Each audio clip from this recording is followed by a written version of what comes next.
مثاقيل الجبال ومكائل البحار وعدد قطر الأمطار وعدد ورق الأشجار وعدد ما أظلم عليه الليل وما أشرق عليه النهار ولا تواري منه سماء سماء ولا أرض أرضا الحلال ما أحللت والحرام ما حرمت والدين ما شرعت والأمر ما قضيت الخلق خلقك والعبد عبدك وأنت الله رؤوف رحيم. أما بعد، فقد قال الله تبارك وتعالى في كتابه المجيد بعد أعوذ بالله من الشيطان الرجيم بسم الله الرحمن الرحيم خذ من أموالهم صدقة تطهرهم وتزكيهم بها وصل عليهم إن صلاتك سكن لهم والله سميع عليم. وقال النبي صلى الله عليه وسلم اليد العليا خير من اليد السفلى، أو كما قال النبي صلى الله عليه وسلم رب اشرح لي صدري ويسر لي أمري واحلل عقدة من لساني يفقه قولي. رب اشرح لي صدري ويسر لي أمري واحلل عقدة من لساني يفقه قولي. رب اشرح لي صدري ويسر لي أمري واحلل عقدة من لساني يفقه قولي. السلام عليكم ورحمة الله وبركاته. Today, inshallah, my dear respected brothers and sisters, we will start with our third juz. تلك الرسل فضلنا بعضهم على بعض منهم من كلم الله ورفع بعضهم درجات وآتينا عيسى ابن مريم البينات وأيدناه بروح القدس. Now, in the beginning of this juz and in the beginning of this ayah, Allah subhanahu wa ta'ala is consoling Rasulullah sallallahu alayhi wa sallam and giving and letting him know and giving him preference over other prophets. Because people were not believing despite of seeing clear and evident signs from Allah subhanahu wa ta'ala. This was done, so Rasulullah sallallahu alayhi wa sallam had some sorrow. Rasulullah sallallahu alayhi wa sallam had some grief. So to console him and to let him know that it is okay, because people who came before the Ummah of Rasulullah sallallahu alayhi wa sallam, this was what was happening to the Ummah of other prophets as well. As some of them would believe and some of them would not believe after seeing clear and evident signs. Now, ulama also say, scholars also say, this fadila right here is directly and it is indicating towards Rasulullah sallallahu alayhi wa sallam that we have given him preference over other prophets. Now, moving on to this ayah, ayah number 254.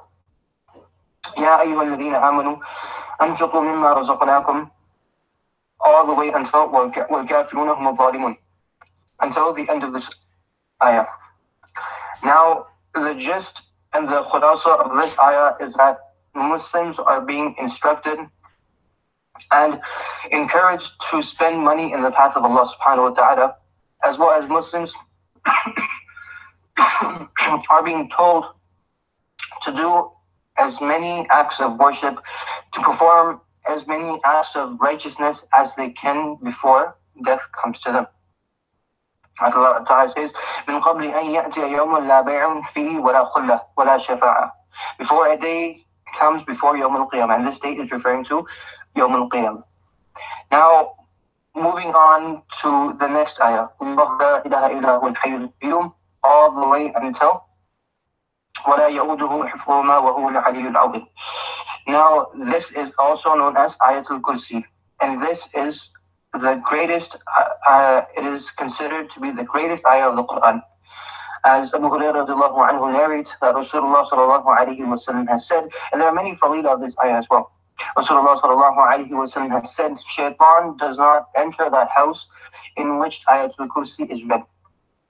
Thereafter, in Nasai Sharif, we find Rasulullah sallallahu alayhi wa sallam has said, a person who recites Ayatul Kursi, so Allahu la ilaha illa huwa al-hayy al-qayyum, la ta'khudhuhu sinatun wa la nawm, lahu ma fi as-samawati wa ma fi al-ard, man dha alladhi yashfa'u 'indahu illa bi'idhnihi, ya'lamu ma bayna aydihim wa ma khalfahum, wa la yuhituna bi shay'in min 'ilmihi illa bima sha'a, wasi'a kursiyyuhu as-samawati wal-ard, wa la ya'uduhu hifdhuhuma wa huwa al-'aliyyu al-'azim.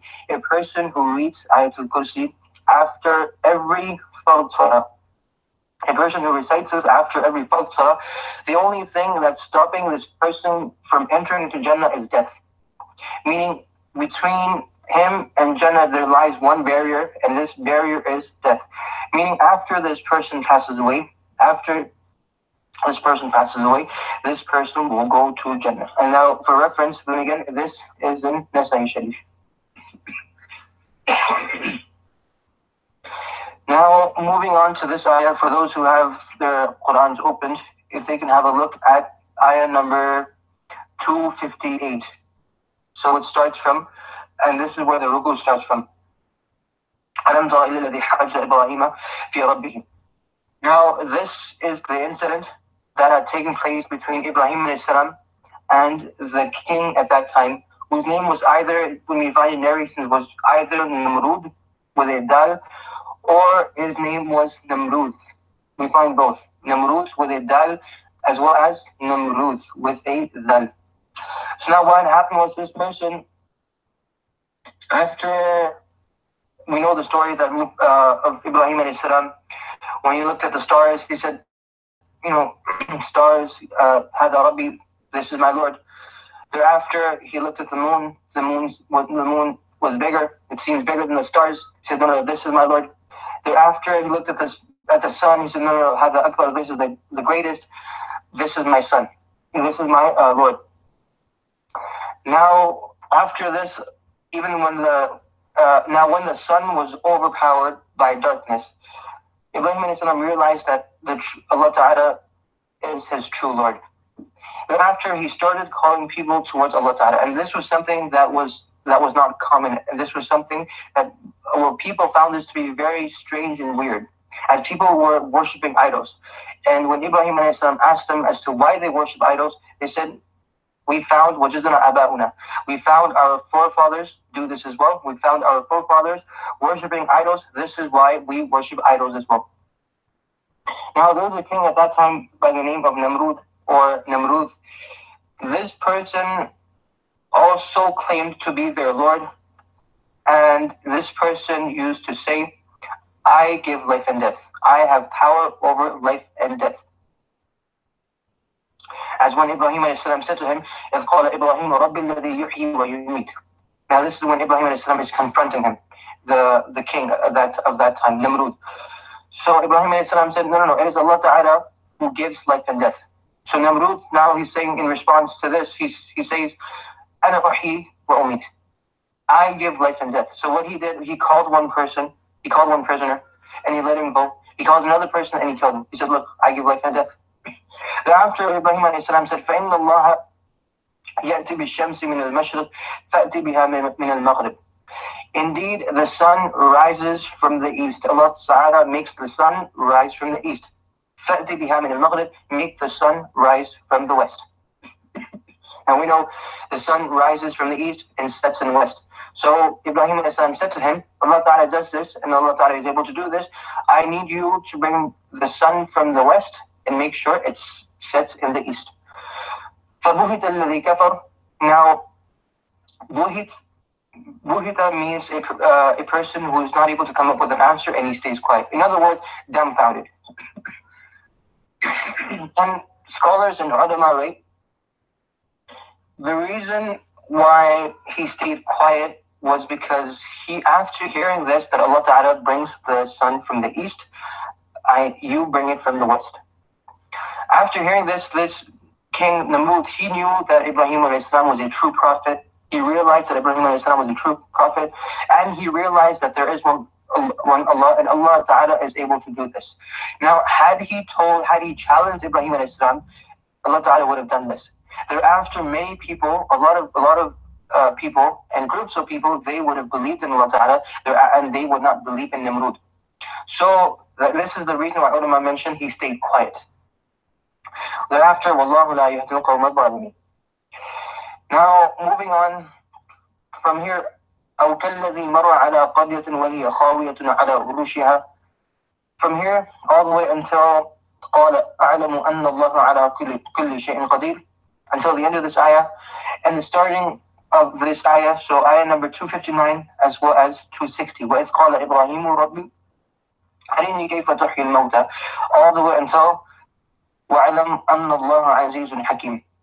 Now in these two ayahs, Allah subhanahu wa ta'ala has shown two of his pious men as to how he will revive the dead. As for this, أو كالذي مر على قرية وهي خاوية على عروشها, what happened was that there was a person who happened to pass by a nation. Now there is no clear evidence and no clear sign as to who this person was. Mufassirin have said that this person was Uzayd alayhi salam, but then again there is no authentic source, there's no reliable source to back this up. And as to this nation, Marra ala qaryatin, Mufassirin have also written that this was a nation from the nation of Bani Israel, a group of people from Bani Israel. Now then again, there is no solid proof or there is no solid evidence to back this up. So nevertheless, and this is something like our objective is to extract goals from this. Our objective is not to know who the person was or who was this nation. So what happened was a person passed by this nation. Now, when he passed by this nation, their structure, their buildings, their houses, everything was destroyed. Their animals died as well. The bones disintegrated into the ground. There were skeletons and skulls left. So after seeing this, now this person did believe in Allah Ta'ala. Now after seeing this, he asked it was su'al ta'ajjub, and a question in astonishment as to, he did believe in Allah Ta'ala. Now the question was as to how will Allah Ta'ala resurrect this? أَنَّا يُحْيِي هَذِهِ اللَّهُ بَعْدَ مَوْتِهَا. How will Allah Ta'ala resurrect this? So فَأَمَاتَهُ اللَّهُ مِئَةَ عَامٍ ثُمَّ بَعَثَهُ. Thereafter Allah Subhanahu wa Ta'ala gave him death, ثُمَّ بَعَثَهُ, and he resurrected him after 100 years. Now, after 100 years, this person was resurrected. Thereafter, Allah Subhanahu wa Ta'ala asked him, "Kam labith?" How long did you stay? Now this person, he was dead for 100 years. Now look at his response. Labith yawman. Firstly, he said, "I stayed, Ya Allah, I only stayed one day." Thereafter, to make clarification, he said, "No, sorry, not a day. Ba'd yawm." Ba'd in Arabic means portion. So in the beginning he said, I've stayed a day. No, sorry, not a day. Perhaps half a day or a portion of a day. Allah Subhanahu wa Ta'ala said, بَلْ لَبِثَّ مِئَةَ عَامٍ فَانظُرْ إِلَىٰ طَعَامِكَ وَشَرَابِكَ لَمْ يَتَسَنَّ. No, you have died, you have passed out, you have passed away, you have slept for 100 years. Look at your food now. Look at your drink. وَانظُرْ إِلَىٰ حِمَارِكَ. Look at your donkey. وَلِنَجْعَلَكَ آيَةً لِلنَّاسِ. This is the key that we have to extract. This is the objective of this. وَلِنَجْعَلَكَ آيَةً لِلنَّاسِ. By reading about this incident, we will find out that how Allah Ta'ala is able to resurrect the dead, and how Allah Ta'ala will resurrect the dead. وَانظُرْ إِلَى الْعِظَامِ كَيْفَ نُنْشِزُهَا ثُمَّ نَكْسُوهَا لَحْمًا. Look at the bones, and look at how we will naksuha. Look at this donkey, how we will clothe it with lahm. فَلَمَّا تَبَيَّنَ لَهُ, after seeing all this, after witnessing all this, he said, أَعْلَمُ أَنَّ اللَّهَ عَلَى كُلِّ شَيْءٍ قَدِيرٌ. After witnessing this and after seeing this, he said, indeed, Allah Ta'ala has the power over everything. Now, moving on to this ayah, وَإِذْ قَالَ إِبْرَاهِيمُ رَبِّ أَرِنِي كَيْفَ تُحْيِي الْمَوْتَى. Now, Ibrahim alayhi salam said to Allah Subhanahu wa Ta'ala, رَبِّ أَرِنِي كَيْفَ تُحْيِي الْمَوْتَى. Ya Allah, I need you to show me how are you able to, or how will you revive the dead. So Allah Ta'ala replied by saying, أَوَلَمْ تُؤْمِنْ. O Ibrahim, did you not believe in me? قَالَ بَلَى. Indeed, Ya Allah Ta'ala, I did believe in you. وَلَكِنْ لِيَطْمَئِنَّ قَلْبِي. Ya Allah, this is only for my self-satisfaction. This is only for the contentment of my heart. So Allah Ta'ala said, okay, فَخُذْ أَرْبَعَةً مِنَ الطَّيْرِ. Thereafter, Allah Ta'ala instructed Ibrahim alayhi salam to take 4 birds. Now, these 4 birds, the first bird was a ta'us, a peacock. The second, Dhikr, hen. Number 3, Ibrahim alayhi salam took a crow. And number 4, hamama, he took a pigeon. Now, after taking this, Allah Ta'ala instructed him to slaughter them. Thereafter, pluck their wings, and separate and make sure you mix them So, for instance, mix the wing of a pigeon with the wing of a crow, the beak of a peacock, or the beak of a crow with the beak of a pigeon. Mix them up. Thereafter, place them on 4 different mountains. Thereafter, فَصُرْهُنَّ إِلَيْكَ ثُمَّ جَعَلَ عَلَى كُلِّ جَبَلٍ مِّنْهُنَّ جُزْءًا. Like I said, take them, make portions out of them, and put every portion on 4 different mountains. ثُمَّ دُعُهُنَّ يَأْتِينَكَ سَعْيًا. Thereafter, call unto them, يَأْتِينَكَ سَعْيًا. They will come running towards you. Thereafter, and this is exactly what happened, and he said, وَعَلَمْ أَنَّ اللَّهَ عَزِيزٌ حَكِيمٌ. And this was done to, the reason why Ibrahim a.s. asked Allah Ta'ala to do this was not because Ibrahim a.s. did not believe in Allah Ta'ala. It was only for his self-satisfaction, his self-contentment. Now, moving along to the next ruku from مَثَلُ الَّذِينَ يُنْفِقُونَ أَمْوَالَهُم فِي سَبِيلِ اللَّهِ until the end of the ayah, إِلَى آخِرِهِ, all the way until ayah number 274. So then again, from 261, مَثَلُ الَّذِينَ يُنْفِقُونَ أَمْوَالَهُم فِي سَبِيلِ اللَّهِ, all the way until ayah number 274, الَّذِينَ يُنْفِقُونَ أَمْوَالَهُم بِاللَّيْلِ وَالنَّهَارِ سِرًّا وَعَلَانِيَةً فَلَهُمْ أَجْرُهُمْ عِنْدَ رَبِّهِمْ وَلَا خَوْفٌ عَلَيْهِمْ وَلَا هُمْ يَحْزَنُونَ. Now in these rukus, Allah subhanahu wa ta'ala will talk about the importance of sadaqah, the importance of infaq, the importance of spending in the path of Allah subhanahu wa ta'ala. Now, my dear respected brothers and sisters, today it is sad to say, Allah subhanahu wa ta'ala bless those who are generous, but it is sad to say the Muslim ummah today, when it comes to spending money on ourselves, when it comes to spending money on shoes, we spend a lot of money. We like to spend at times $70, $80, $90. We make sure we wear branded shoes. We have to wear Nike shoes. We have to wear Adidas shoes. When it comes to buying coats or buying jackets for winter, we have to make sure we buy the best of jackets, the warmest of jackets, and we tend to spend a lot of money on our clothing as well. $300 for a jacket, $400 for a jacket, and I've seen honestly people they spend literally $800. Now this is for yourself. Let alone spending money for yourself. I've seen people today who have spent nearly $1,000 on just buying a bicycle, not anything else, just a bicycle, $1,000. But my dear respected brothers and sisters, when it comes to spending in the path of Allah subhanahu wa ta'ala, let alone giving $100, we are even shy of giving $20, $15 in the path of Allah subhanahu wa ta'ala. It is only in the month of Ramadan, for instance, if we are giving, our habit is to give $20, $25 on in regular months, besides the month of Ramadan. When the month of Ramadan comes, we tend to just add a few more dollars to it. Thereafter, we give in the path of Allah subhanahu wa ta'ala. So, if we're a person who's giving $15 in regular months, now when the month of Ramadan comes, he gives $30, $35, $40.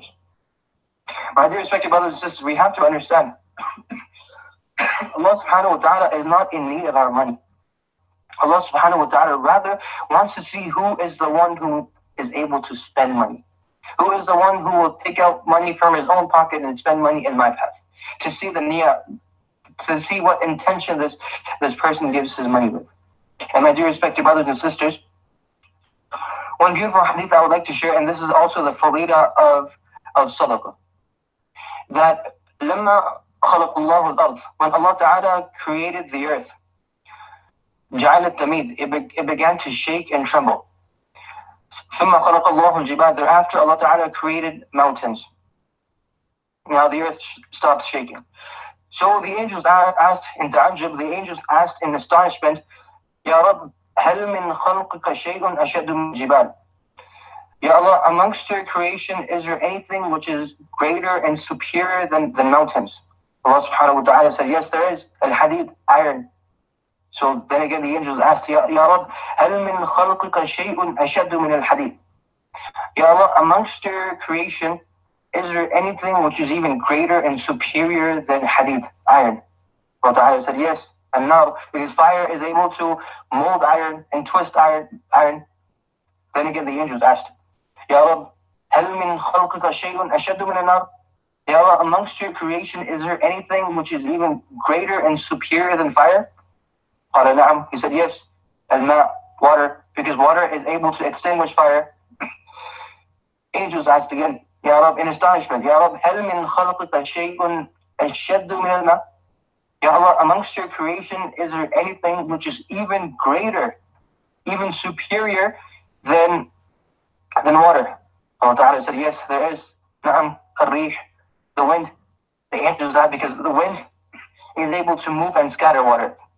Then finally, last but not least, the angels asked again, Ya Rab, هل من خلقك شيء أشد من الريح?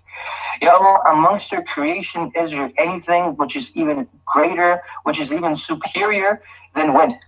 Allah Ta'ala said, yes, there is something which is greater and superior than all of these elements. Angels asked, Ya Allah, what is this? So Allah Subhanahu wa Ta'ala said, when the son of Adam gives charity with his right hand in such a way where the left hand is unaware of what the right hand has spent in the path of Allah Subhanahu wa Ta'ala, and this is called sadaqah, which is greater than all of these elements. So my dear respected brothers, this is the fadila of sadaqah.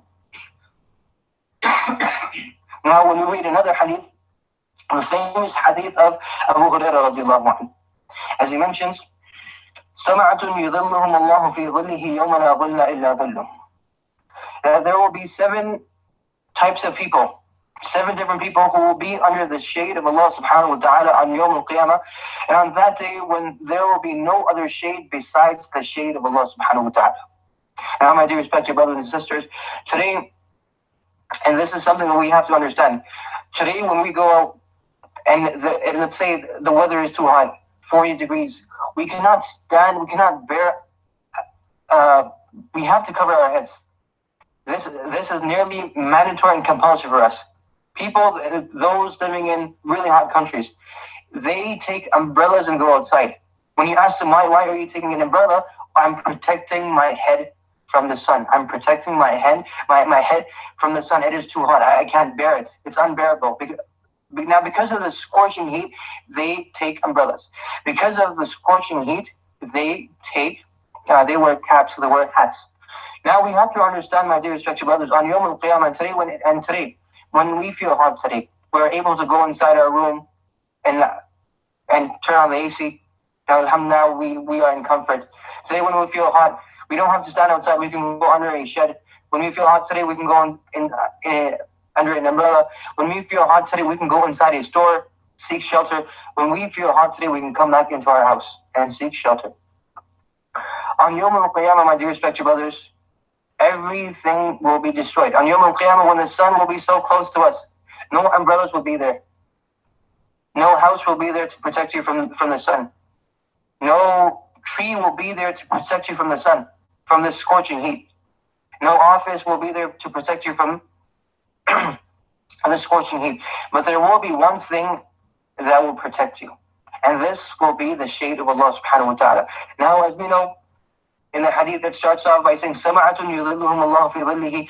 Now, there are 7 people, 7 types of people. Now, if a person wants to be under the shade of Allah subhanahu wa ta'ala, he has to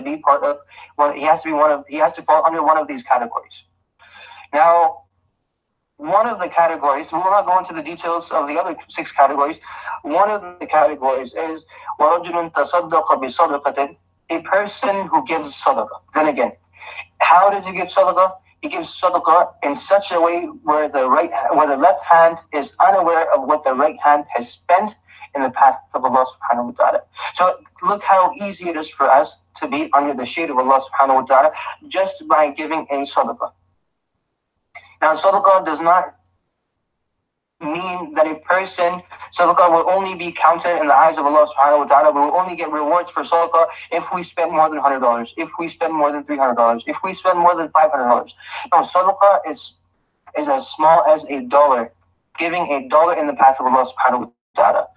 Now, mind you, and this is a note that should be taken, أحب الأعمال إلى الله أدومها وإن قل. And as I've said this before, the best of deeds in the eyes of Allah subhanahu wa ta'ala are those that are done with consistency, even if they may be little in number.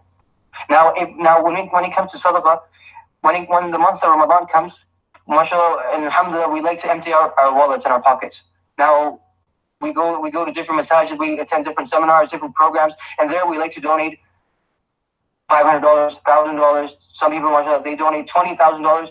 But a person who gives perhaps $10 a day for 1 month, or for an entire year, or a person who gives $20 a week, or a person who gives $50 every 2 weeks for the entire month. This $50, although it is less in number than 20,000. In number, it is less than 20,000. When a person gives donation and when a person gives sadaqah with consistency, this act is more beloved in the eyes of Allah subhanahu wa ta'ala than of that person who gives 20,000 in the month of Ramadan, or even 50,000 only in the month of Ramadan, and then for the entire year he just waits for the next month, waits for the next Ramadan. Thereafter gives 50 again, then waits for the next month. So this is also to show you that we should do a'mal with consistency. Now, and this is something, my dear respected brothers, we also have to understand. When we give sadaqah today, it is not like this money that we are giving in the path of Allah, this money that we are giving to an institution, this money that we are giving to a masjid, it is going to waste. It is leaving our pockets, and it is going to waste. Now, it's sad to say some people actually have this concept. That's why I'm addressing this. Now, upon one occasion, Rasulullah sallallahu alaihi wasallam and the wife of Rasulullah sallallahu alaihi wasallam, the family of Rasulullah sallallahu alaihi wasallam, they slaughtered a goat. Thereafter, Rasulullah sallallahu alaihi wasallam asked Aisha radiallahu anha, "Ma baqiya minha?" So, Ya Aisha, what is left?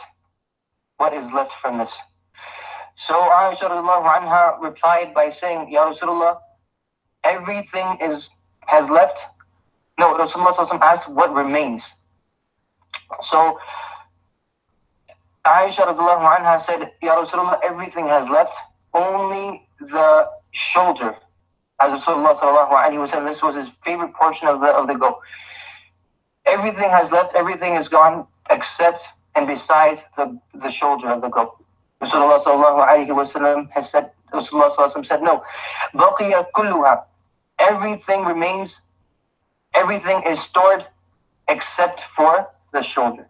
So my dear respected brothers and sisters, this is to show us that anything we do, and for now we have to understand, we have to take this as this is one concept, analogy that we have to understand. When we give sadaqah today, when we give money in the path of Allah Ta'ala, we actually have a bank in the akhirah. Now Allah Ta'ala is taking all this money and He is actually storing it in that bank. So all of our money is not going to waste. Our money is actually, this is our saving account, and our money is going into our saving account.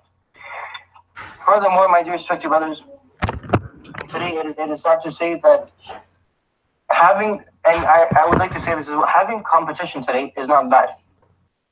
Today people, when it comes to biology, people compete with one another. And I'm honestly, when it comes to sports, people compete with one another. They say, "I'm a better scorer than you. I'm a better goalie than you. I'm better at this than you." And I've seen fights break out too. Just this based on this competition to see who's better. When it comes to studies, and I've witnessed as well. A person said, "I'm better than you at math." The other person said, "No, you're not better than me in math. I know more math than you." And a fight broke up. An argument broke up. Okay. Today we tend to have arguments. My dear respected brothers and sisters, competition is not bad. Being competitive is not bad. But we have to be competitive for the right reason. We have to be competitive for the right a'mal. As Allah subhanahu wa ta'ala also says, and this is the challenge that Allah subhanahu wa ta'ala has given us, and it's an open challenge not only to the Muslims, it's an open challenge to every single person, open challenge to mankind. As Allah ta'ala says in Surah الذي خلقكم, as Allah Ta'ala says, لِيَبْلُوَكُمْ أَيُّكُمْ أَحْسَنُ عَمَلًا.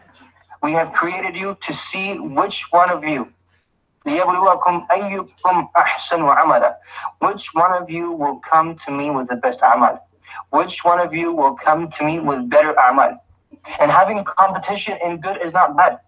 This is something that Sahaba radiallahu anhum ajma'in had themselves as well. They would compete with one another. But Sahaba radiallahu anhum ajma'in would not compete for dunya. They would not compete for dunya. I have more wealth than this person. I have less wealth than this person. I have my wealth, my income, my net worth has to be on par with this person. Or my wealth has to increase. I have to have more money than this person. This person has this many amount of sheep. I have to have more sheep than him. They, Sahaba radiallahu anhum ajma'in, used to compete for good, used to compete in good. And this is the competition that they used to have. Abu Bakr radiallahu anhu would compete with Umar radiallahu anhu. Umar radiallahu anhu would compete with Abu Bakr radiallahu anhu. And other Sahaba, they would compete with one another. Upon one occasion, now when the battle of Tabuk came, Rasulullah sallallahu alayhi wa sallam asked Sahaba radiallahu anhum ajma'in. Now the reason why I'm taking so long on sadaqah is because throughout the Quran, over and over again, Allah subhanahu wa ta'ala speaks of this. Allah subhanahu wa ta'ala speaks of this, and Allah subhanahu wa ta'ala instructs the Muslims to spend in the path of Allah subhanahu wa ta'ala. So now when the battle of Tabuk came, every Sahaba and different Sahaba were bringing in wealth from the houses, from their homes. So when Umar radiallahu anhu came, and Umar radiallahu anhu, now he brought half of his wealth. And Umar radiallahu anhu said to himself, and he said, today is the day when I will beat Abu Bakr radiallahu anhu. Today is the day when I can beat him. I have brought half of my wealth. And half is a big, as we know, bringing half of your wealth. That's 50%. That is a big portion. So after bringing half of his portion, then now subhanAllah, look at the hikmah, look at the wisdom of Rasulullah sallallahu alayhi wa sallam. The question at this moment should have been, what have you brought? Now, for instance, let's say there is an organization, there is a person who's collecting money. Now everyone is bringing in money. Now the question at this moment is not, what have you left for your family? The question at this moment is, oh person, you are coming, okay, how much did you bring? You brought in $50, okay. Now what did you bring? You brought in $100, okay, mashallah. You brought in $200, mashallah. Look at this is the wisdom of Rasulullah sallallahu alayhi wa sallam. Instead of asking, Ya Umar, what did you bring? Rasulullah sallallahu alayhi wa sallam changed the question and asked, Ma tarakta li ahlik? Ya Umar, oh Umar, what have you left for your family? What remains behind? This is the wisdom of Rasulullah sallallahu alayhi wa sallam. So thereafter, now Umar radiallahu anhu, he felt scared. And he said, Ya Rasulullah, taraktu nisfa mali. Ya Rasulullah, I have left half of my wealth for my family. Thereafter, Abu Bakr radiallahu anhu came. Rasulullah sallallahu alayhi wa sallam proposed and asked the same question. Ya Abu Bakr, oh Abu Bakr, what have you left for your family? So Abu Bakr radiallahu anhu replied. Now Umar radiallahu anhu is waiting for his answer, for his reply. Abu Bakr radiallahu anhu replied by saying, Taraktu Allah wa Rasul. I have left Allah Ta'ala and His Rasul for my family. After this day, Umar radiallahu anhu said, no matter what happens, after this day, I'm not able to compete with Abu Bakr radiallahu anhu. Abu Bakr radiallahu anhu will always beat me. So this is something that we have to understand. And we need to compete today with good. When we see today a person who is giving, when we see a person who gives $100 in the path of Allah Ta'ala, now you should have this feeling and this fire inside of you that, this person is giving 100, you know what, I can do better. So not to show others that you are giving $100 in the path of Allah, secretly go to the masjid, thereafter give 150, give 200, thereafter make a dua and ask Allah Ta'ala and tell Allah Ta'ala, Ya Allah, I'm giving more. Having competition in Islam is not bad. And this is a competition that Allah subhanahu wa ta'ala has given us. لِيَبْلُوَكُمْ أَيُّكُمْ أَحْسَنُ عَمَلًا. This is the competition that Allah Ta'ala has given us. Now, furthermore, my dear respected brothers, the fadila of giving sadaqah. And Allah Ta'ala also, as Allah Ta'ala says,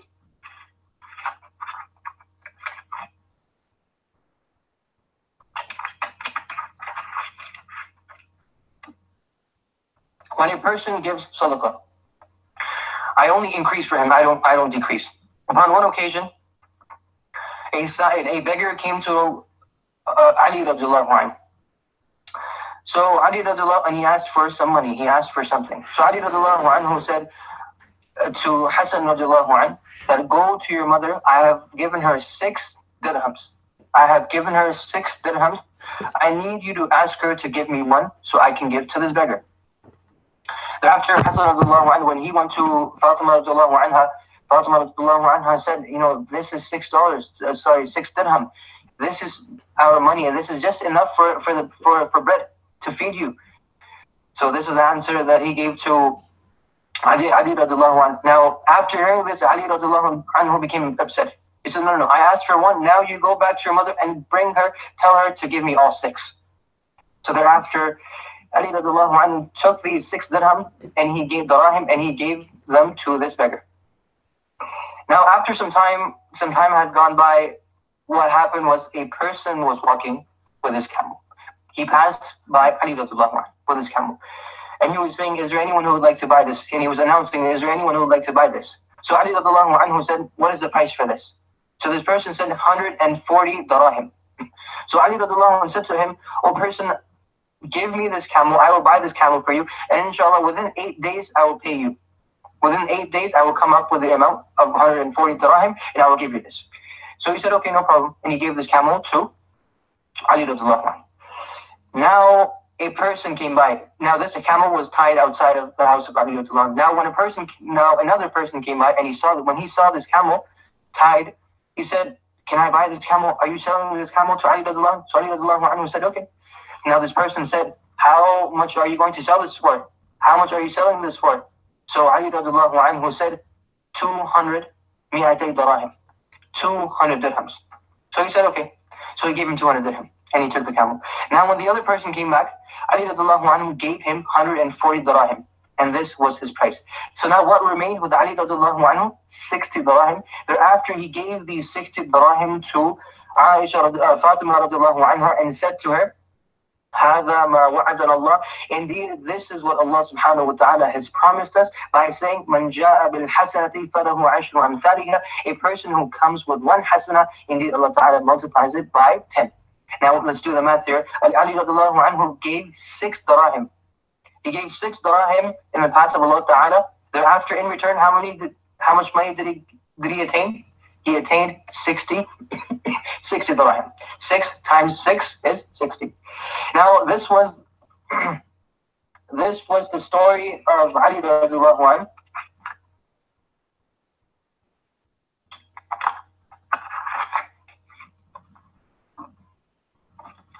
Now this was the story of Ali radiallahu anhu. Now I will share with you my personal story, what happened to me. And then again, this story is only for encouragement. I'm only saying this story so we, as Muslims, we are encouraged and to spend more in the path of Allah subhanahu wa ta'ala. Now this happened nearly 2 years ago when I was in America, and along with my teacher and I, we went for fundraising. We went for donation for our school, for our madrasa. Now what we would do is that for every night we would go to a different masjid and we would collect funds. We would ask for funds in the month of Ramadan. Now, I still remember this one time when we asked this. It was a very small masjid. When we asked for funds, this masjid they had their own project going on, so they were not able to give us much money. So by the end of Tarawih, we had only collected around I would say $40 to $50, which was not. Alhamdulillah, it was okay, but it was not our. This is something which we did not expect. Now, after looking into the box, I said, this is less. I am in the month of Ramadan. Let me give something as well. Now, when I looked into my wallet, I only had $20 at that time, and 20 Canadian, not American. So I said, and then again, this. I'm not saying a second-person story or a third-person story. This is my own personal story. So thereafter, what I did was I looked in my wallet and I said, I will just give this 20. And I gave this $20 in the path of Allah Ta'ala, and I put this $20 in that donation box. Now what happened was, now my wallet was empty. Now a few days later, we had a meeting with a person who owned a car dealership. So when we went to this person was really happy with us. He said, "MashaAllah, I really applaud you and I really appreciate what the two of you are doing. You know, you've left your families, you are out in the path of Allah in the month of Ramadan. So you know what? As a token of appreciation, I will give you $200. He gave me $200 and he gave my teacher $200. In the beginning, of course, we did not accept it. He said, no, listen, please, you have to take this. So we took that $200. We took $200. Now just imagine, now listen, this is not the end of the story. It started with $20 and now I have $200. I started with 20 Canadian dollars and now I have 200 American dollars in my pocket. 20 times 10, 200. Thereafter, when we sat in the car, I said, you know what? Since it's the month of Ramadan, let me try to maximize my rewards. I will give this $200 in the path of Allah as well. So now I gave this $200 in the path of Allah as well. Now, when I came back to Canada, when I came back home, I went to my drawer because my family members said, you know, there's something in the drawer for you. I went into the drawer and I see a check there. Now, when I opened this check, and this is a true story, I'm not making this up. When I opened the check, I found the check had written, and it read $300. $300. I'd started from $20 Canadian to $200 to $300. And subhanAllah, this is what Allah Ta'ala does. So and initially that check, honestly, and I used to receive checks from Ontario government, and the check used to be nearly $60 to $70. This time it was $300 in the month of Ramadan. And my dear respected brothers, now moving on, we have to understand, inshallah, today we will focus more on sadaqah as well as riba, and inshallah we will finish off with Surah Baqarah. Now,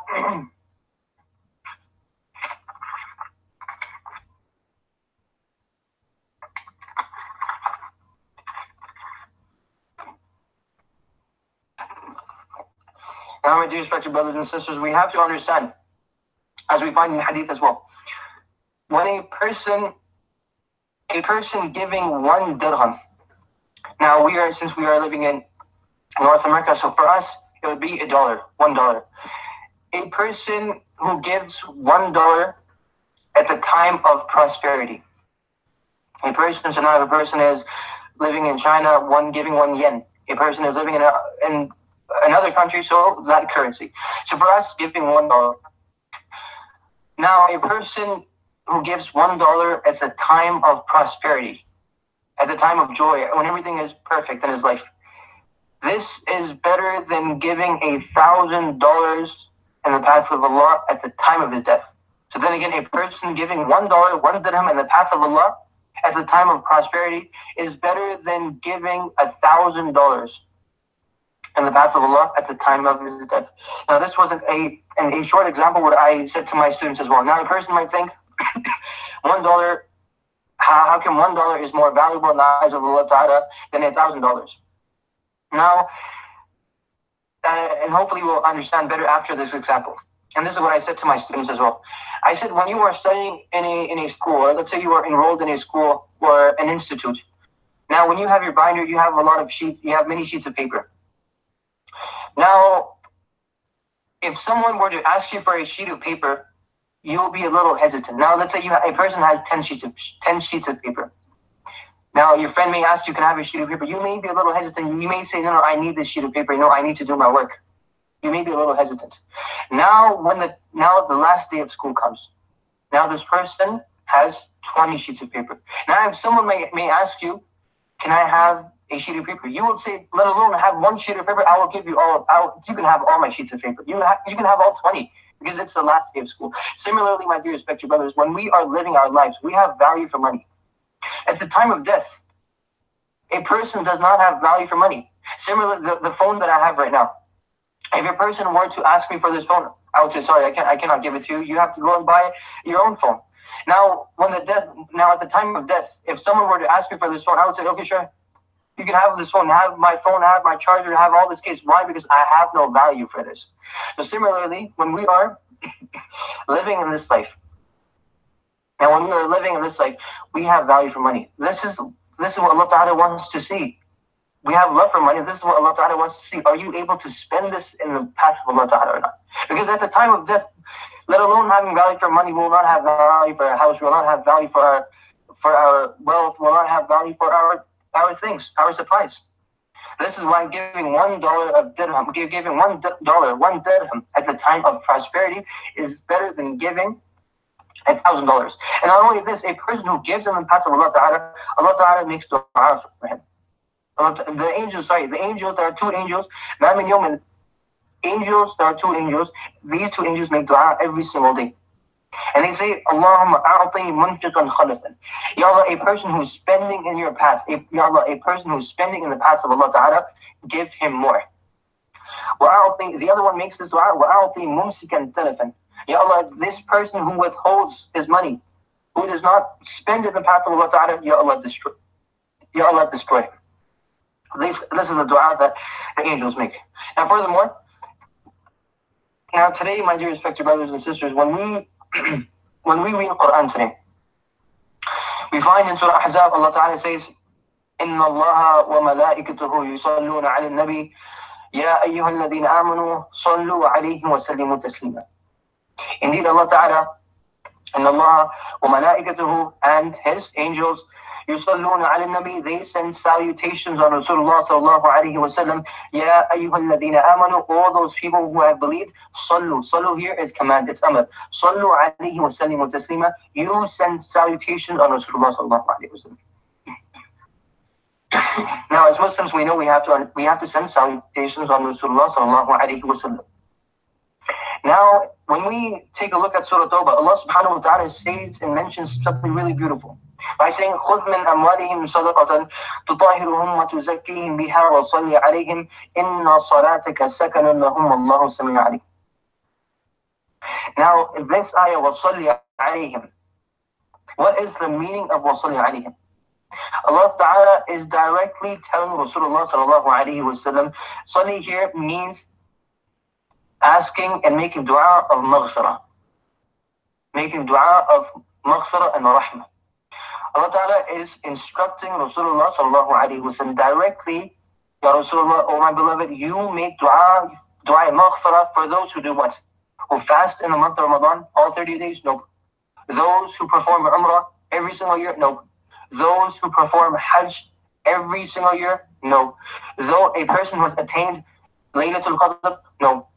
A person who has attained and achieved Laylatul Bara'ah? No.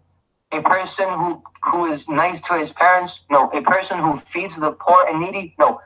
Ya Rasulullah, you send salutations on those. Ya Rasulullah, you make dua for those who spend in the path of Allah Ta'ala.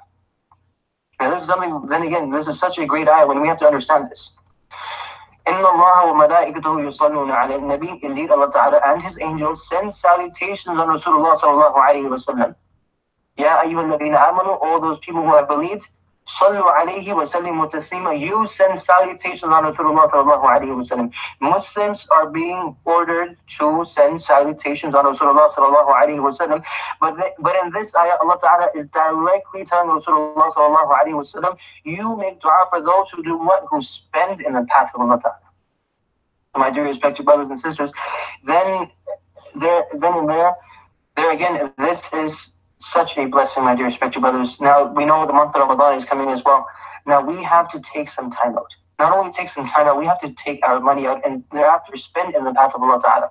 Now, how can a person spend in the path of Allah Ta'ala? Now, there are two ways a person should spend in the path of Allah Ta'ala. Sirran wa alaniya. A person should spend secretly and alaniya, openly.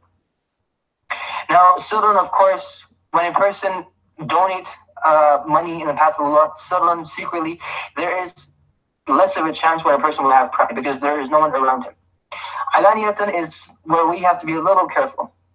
And there are rewards in giving donation alaniyatan as well. Now, for instance, there is a seminar or there's a program, and the speaker announces that, is there anyone who would like to donate $100? Is there anyone who would like to donate $500 in the path of Allah? Now, a person is allowed to raise his hand and say, I'm ready to donate $500 in the path of Allah. Now, this is not to show off. This is not riyah. This is not for telling others, look, I'm donating $500 or I'm donating $1,000. This is only for encouragement. Only for encouragement, a person should donate in the path of Allah alaniyatan, openly. Now, just by seeing him, just by witnessing this person and seeing at him and looking at him, and a thought might cross their mind, and they may think, this person is giving 500, this person is giving 1,000. If this person can do it, why can't I? So I should spend some money in the path of Allah as well. Now, this was, like I mentioned earlier, this was from starting from مثل الذين ينفقون ayah number 261 all the way until 274. It talks about the fadila and the fada'il of, and the importance of sadaqah. Now, starting from here, الذين يأكلون الربا, all the way until the end of the shuku, واتقوا يوما, all the way until ثم توفى كل نفس ما كسبت وهم لا يظلمون, all the way until the end of this ayah number 281. So then again, starting from 275 all the way until 281, Allah Ta'ala speaks about riba, interest and usury. And Allah Subhanahu wa Ta'ala also has issued a warning. Allah Ta'ala has also issued a warning against those who take usury, who eat interest. Now, my dear respected brothers and sisters, it is sad to say today, many of us are involved in taking interest. Many of us we are living in North America. We wish to live in a bigger house. This is why we can buy a house on interest. We are living in North America. We would like to have a fancier life, live a fancier life. We would like to have our cars. We would like to have nice cars. We don't have enough money for these cars, but you know what? There's another way out, by taking interest. And now, and astaghfirullah, we are getting involved into interest. Now, my dear respected brother, this is such a sin. A person who misses salah, now a person who does not want to pray salah, he misses salah on purpose. Allah Ta'ala has not issued a severe threat to him. A person who wishes to not fast in the month of Ramadan, who wishes not to fast in the month of Ramadan, Allah Ta'ala has not issued a severe warning against it. A person who wishes not to perform Hajj, although of course it is a great sin. Now a person, he has the capability of performing Hajj, a person then again wishes not to perform Hajj. Allah Ta'ala has not issued a severe threat to him, a severe warning. But a person who takes interest, Allah Ta'ala has issued war against him. Allah Ta'ala has waged war against him. Now not only, Allah Ta'ala is saying, يَا أَيُّهَا الَّذِينَ آمَنُوا اتَّقُوا اللَّهَ وَذَرُوا مَا بَقِيَ مِنَ الرِّبَا إِن كُنتُم مُؤْمِنِينَ فَإِن لَّمْ تَفْعَلُوا فَأْذَنُوا بِحَرْبٍ مِّنَ اللَّهِ وَرَسُولِهِ.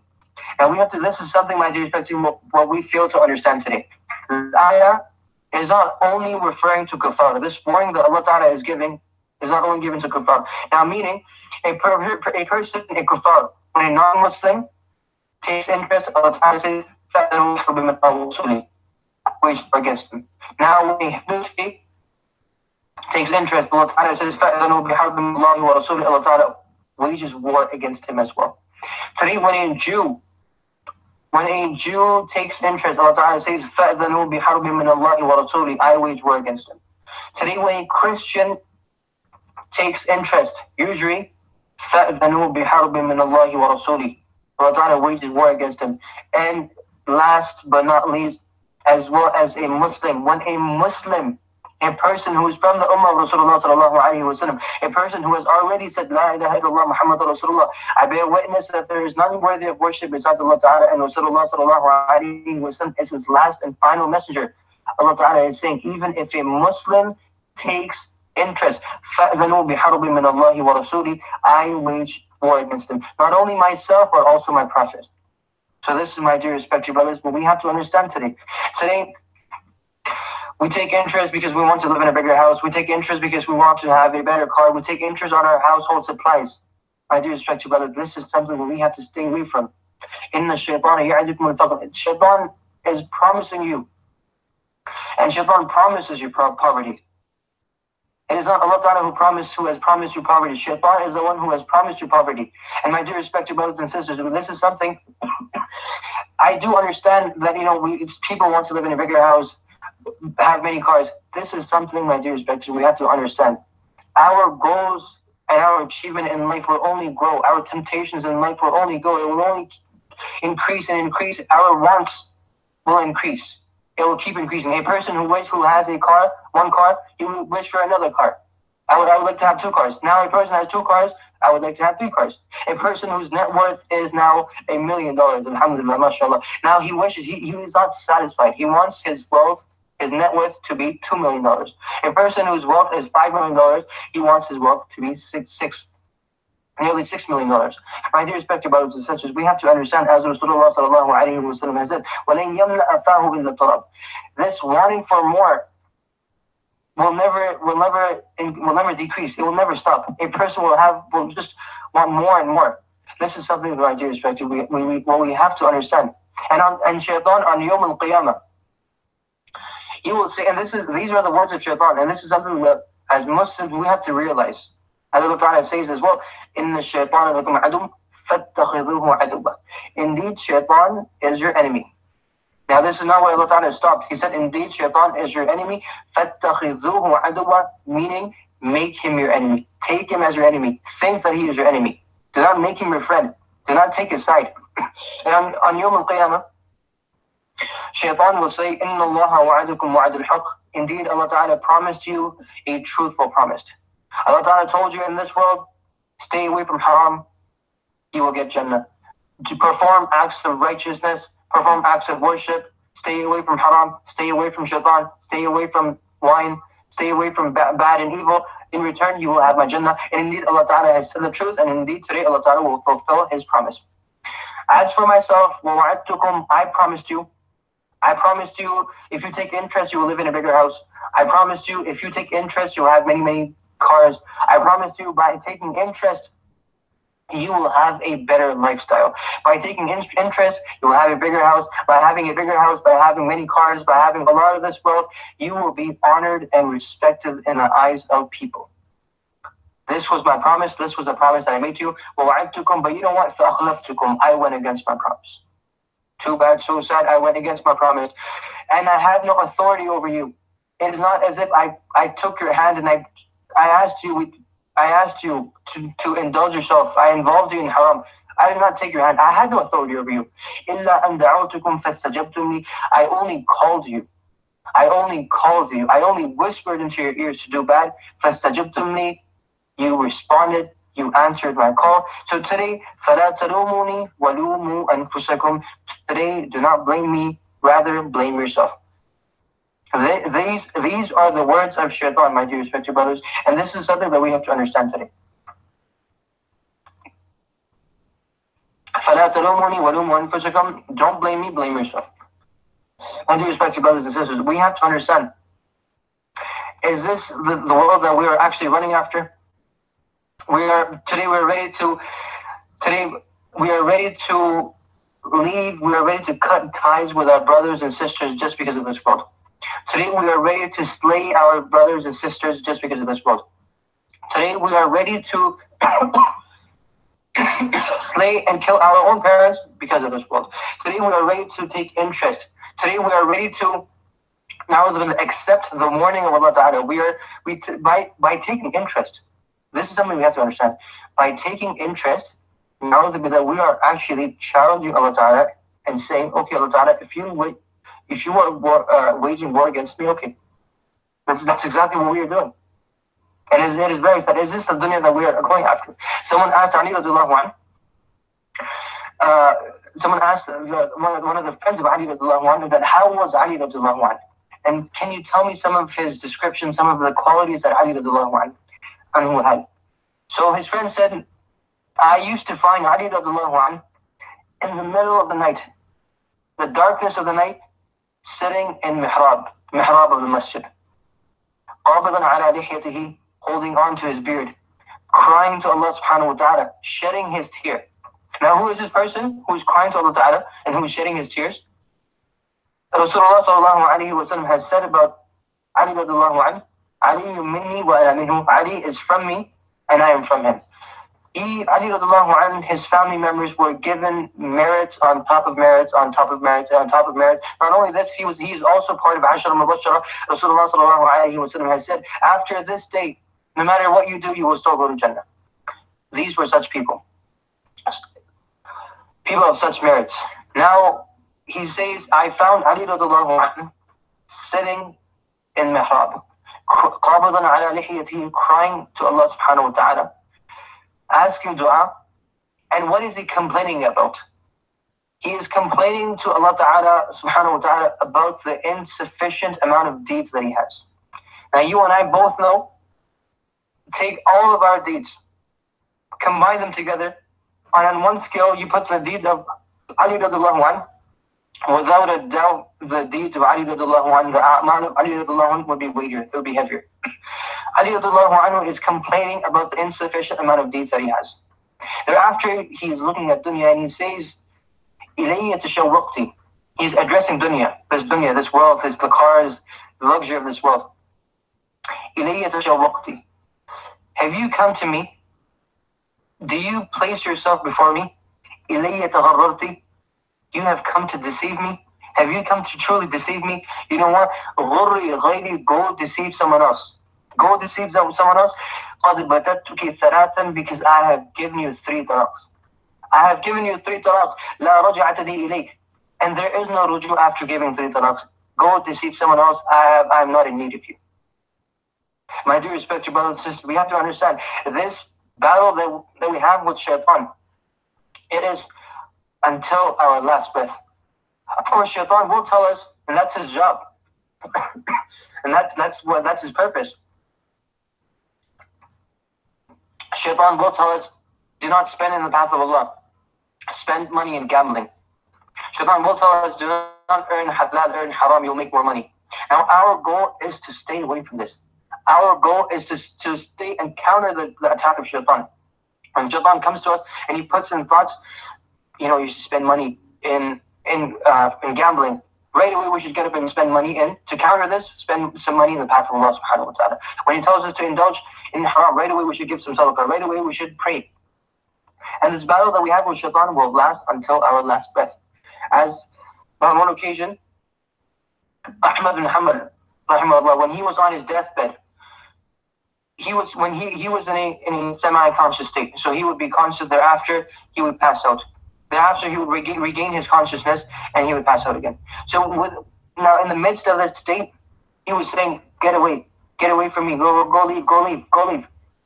So now people did not understand this, and he passed away. Now after he passed away, he came in the dream of his son. So either his son or someone else. So now this person asked, oh yeah, Imam, why were you doing this? And he asked as to why he was saying, get away from me, the time is not right, get away from me. Who were you talking to? So he said, when I was in that state, shaitan had come to me. And shaitan said that, Ya Ahmad bin Hanbal, I brought you the fame of dunya. You rejected it. I brought you the fame of knowledge. And honestly, there is no bigger fame than having knowledge. This is perhaps the biggest fame. I brought you the fame of wealth. You rejected it. I brought you the fame of knowledge. You rejected it. And you know what? You beat me.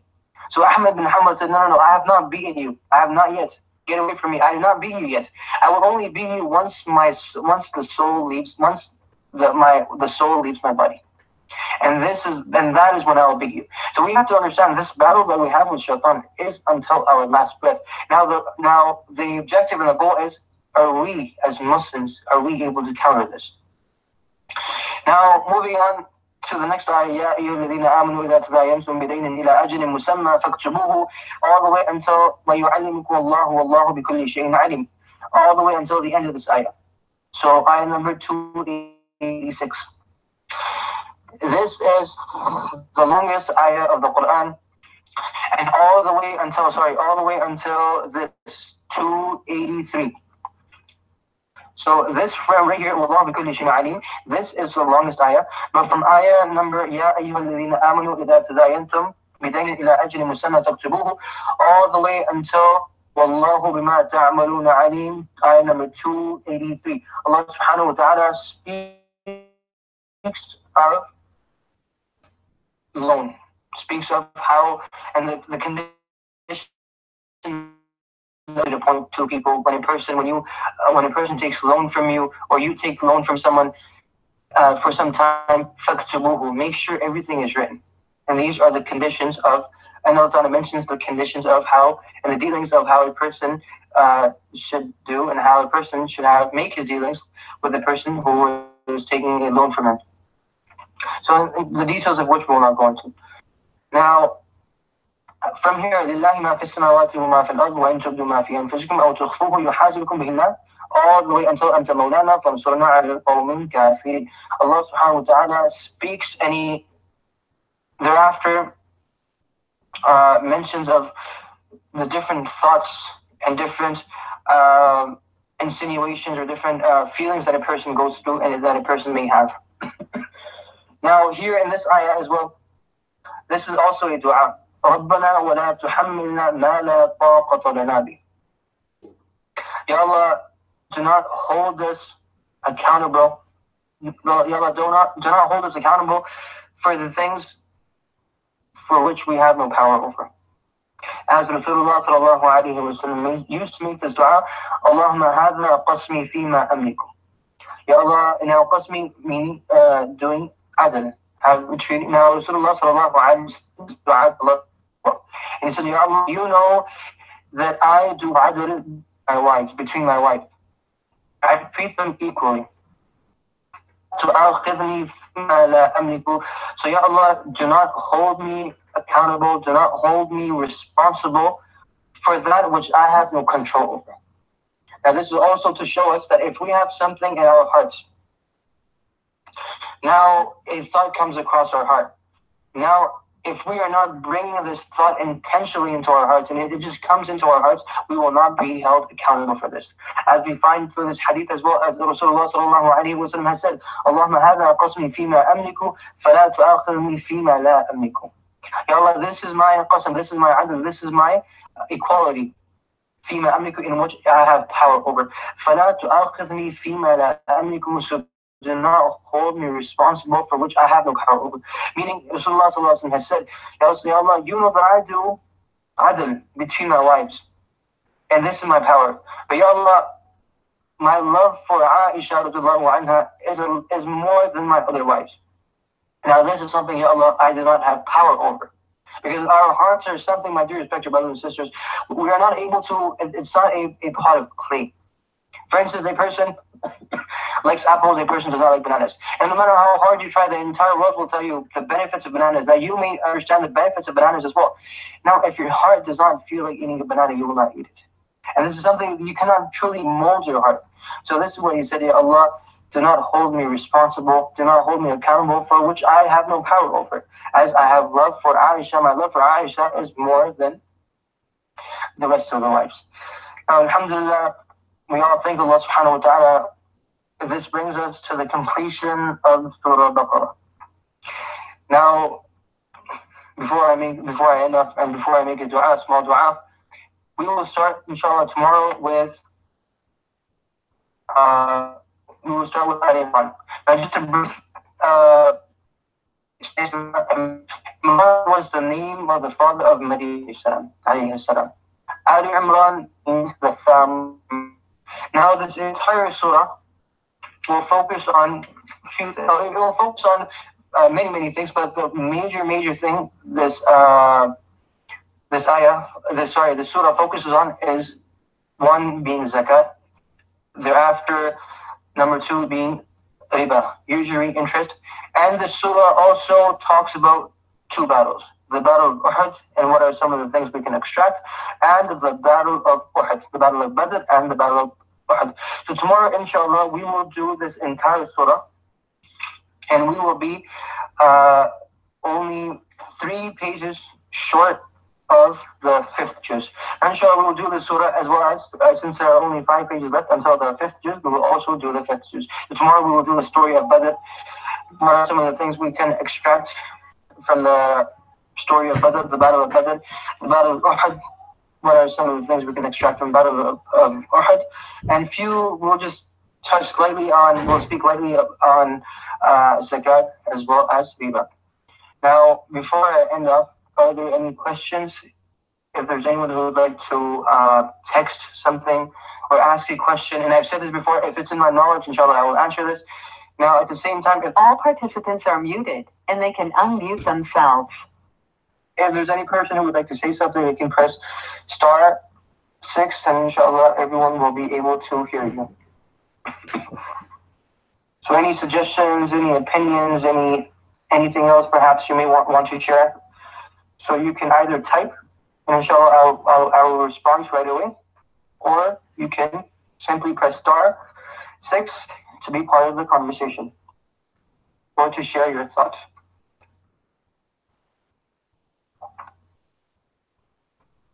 So no worries, I guess no one has any questions. So nevertheless, may Allah subhanahu wa ta'ala enable us. First, we have to show gratitude to Allah subhanahu wa ta'ala that today, alhamdulillah, we have completed Surah Baqarah. Thereafter, may Allah subhanahu wa ta'ala, all participants are muted, enable us to understand what has been heard and said. May Allah subhanahu wa ta'ala also enable us to be more generous in the month of Ramadan as well. May Allah subhanahu wa ta'ala also save us from taking usury and taking interest. May Allah subhanahu wa ta'ala also enable us to perform acts of righteousness and acts of worship. May Allah subhanahu wa ta'ala make it easy for us. And since the month of Ramadan is nearby, we are only a few days away. May Allah subhanahu wa ta'ala also make it easy for us to fast with ease in the month of Ramadan as well. جزاكم خيرا for your time. سبحان ربك رب العزة عما يصفون وسلام على المرسلين والحمد لله رب العالمين وآخر دعوانا أن الحمد لله رب العالمين.